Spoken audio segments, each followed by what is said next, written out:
Yo everyone, welcome back to the channel. It's time to talk about Boruto Manga chapter 41, which dropped earlier today. I actually read the chapter earlier today, but I'm just getting home as of this recording, so it's finally time to kind of dissect, get into it, review it, all that jazz and blues. Hope you guys have already read the chapter. Of course, this video will contain spoilers for said chapter and anime only watchers, of course, so be sure to rate, comment, subscribe, cue the intro, and let's get into it.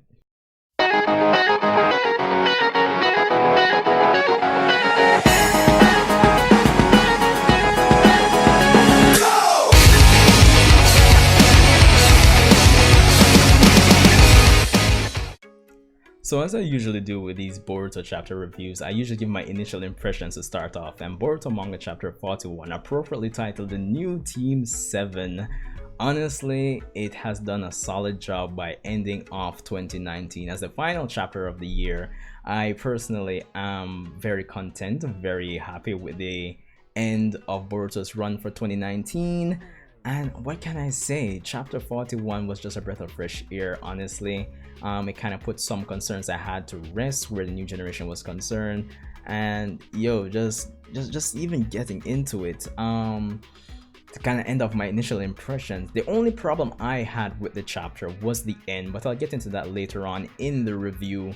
But yeah, let's get right into it. So as I've said, one concern I've had, or one thing I've mentioned in previous discussions and speculations, is that this fight against Boro is the new generation's first true test, or yeah, their first true test are to prove that they can carry the weight of their own series, because the Boruto franchise on a whole, even though the manga has been doing way better than the anime, the Boruto franchise on a whole has been carried by the old generation, Naruto's generation. So this fight, even though the end of the Momoshiki arc signaled the transition of the new generation, well, the transition from the old generation to the new generation, or specifically Naruto's story to Boruto's story, this fight is the first true test I think the new generation has to prove themselves to carry the series.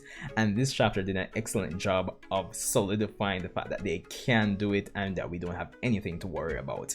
Now, getting into the chapter itself, we had some interesting information revealed in the start of the chapter, where we see the new Team 7 basically plotting and strategizing how to counter Boro, since his dark mist technique that was introduced last chapter can't actually approach him, and apparently Karma can't absorb it. And it's at this point we find out that from Kawaki that Karma can't actually absorb physical matter. This is something I didn't even give any thought to, like speculate or guess on, but I think it was it's a welcome addition to how Karma works, because it at least gives the opponents that the Karma users will be going up against more rooms to strategize, and at the same time, or by extension, give us more dynamic or interesting battles, which I feel we've already been getting with the whole theme of the antagonists or villains being able to nullify ninjutsu. It kind of has brought things back down to earth, and brought up about the taijutsu in the series. So this is a welcome addition. I don't know how you guys feel about it. Let me know in the comment section below. But anyway, apart from that reveal by Kawaki, we have Mitsuki coming in as well. Yeah, and this is like the best part. Well, probably not the best, but this is just the idea of everybody having a purpose, a more balanced Team 7, especially when you compare it to the old Team 7. It was just refreshing to watch. You have Mitsuki coming in essentially saying, I collected a sample of the dark mist, suggest to Sarada analyze it with your Sharingan. We found out that Boro's using viruses to actually paralyze his opponents, so by extension he's using scientific ninja weapons, of course. So yeah, there's that. And of course, Mitsuki eventually highlights the fact that he has an idea in terms of how to counter it. Now, before they even get back into the battle, we have them electing Sarada as team leader. Now, I'm pretty sure Mitsuki had said what a lot of us as readers were saying anyway. Sarada came in last chapter and was the most analytical person there in terms of how she handled the situation at the start of the fight, and if it wasn't for her, they would have all been killed, because most of them, the boys, were just going in one after the other, no strategy in mind, and they were basically gonna be taken out. So them electing Sarada as leader, natural choice. And of course, it ties into the overall narrative of her wanting to become Hokage, but our quote-unquote strong leader. So the experience here, good. The only thing I'm sorry about, we didn't really get the... Even though they elected her leader, they didn't really... How should I put it? They didn't... What was her plan, her strategy going forward? But I guess we saw that at the end of the day. Well, they showed us, they didn't tell us, so that's better as well. So scrap what I was just saying. So we have Sarada going back into the fight.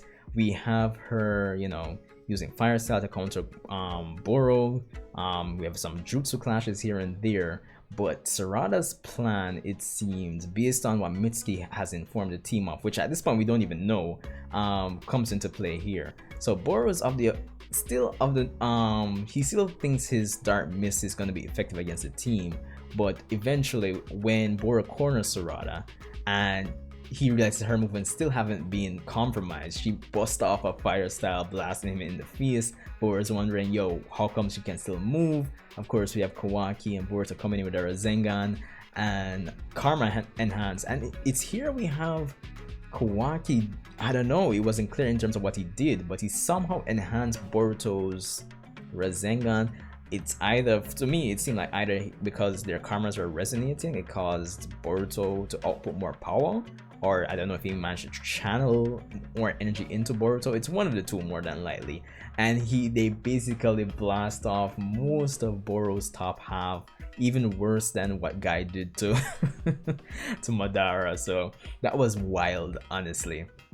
And at this point I'm saying, oh shit, the fight's over, but no, he manages to regenerate, which is wild to me because based on the extent of the damage he sustained, this guy clearly has a healing factor on par with the Ten Tails Jinchuriki, which is wild.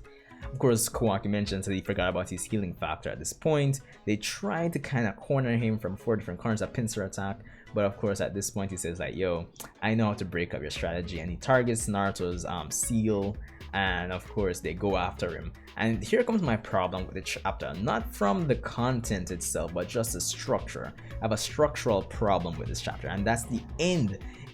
Trust me, I don't know, let me know what you guys think, because to me, when I read the last page, or when I saw the last page, it kind of felt like there should have been more, or at least 1 or 2 more pages to kind of smooth out how the chapter ended. It kind of felt like it just ended abruptly, like out of nowhere. So that's my gripe with the chapter. That's like definitely a negative.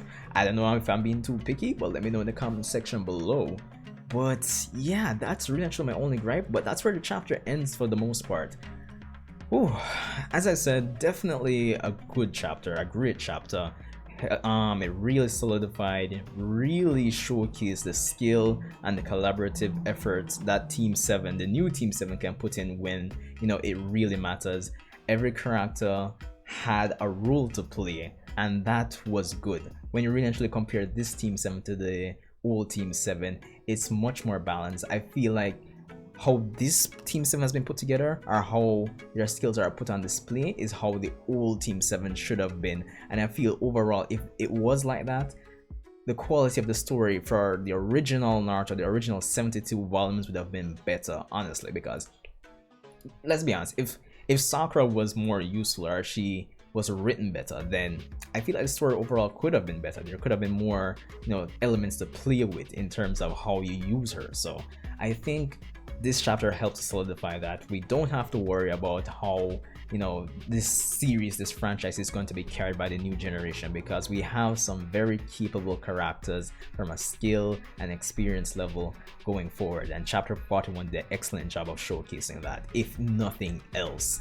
So yeah, great chapter. No, the only other thing, well, probably not the only, but let's see, what else can we like talk about here, man? Like, I mean, Jano, Karma. It's interesting that it has that weakness. Well, not weakness, but, you know, not being able to absorb physical matter. As I said, that's going to lead to some more dynamic fights by giving the persons that go up against Karma a more dynamic or strategic means to approach it if they manage to observe that. So we could look forward to some great fights down there.